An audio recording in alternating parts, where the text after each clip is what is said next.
BRS working president KTR పై మరోసారి ధ్వజమెత్తారు మంత్రి పొంగులేటి.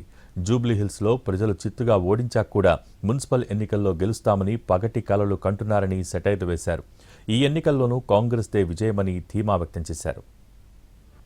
చిత్తుగా ఓడిస్తే నిస్సిగ్గుగా మళ్ళీ పురపాలక ఎన్నికలు రెఫరెండం అట, సెమీఫైనల్స్ అట. ఎక్కడ సెమీఫైనల్స్, ఎక్కడుంది నీ అడ్రస్? చివరికి నీ ఇంట్లో స్విచ్ను కూడా ఆర్పుకోలేని నువ్వు ఈ తెలంగాణ రాష్ట్ర ప్రజలకి, నీ ఇంటి ఆడబిడ్డకి న్యాయం చేయలేని నువ్వు ఈ తెలంగాణ ఆడబిడ్డలకట న్యాయం చేస్తాడట. ఇంకా రోడ్లెమ్మడి తిరుగుకుంటా, కారు కోతలు కూసుకుంటా, ఇంకా పగటి కలల కంటూ దొరవారి దర్పణాన్ని ప్రదర్శిస్తూ ఎలా అవాక్కులు చెవాక్కులు పేలుతున్నాడో మీకు తెలియంది కాదు.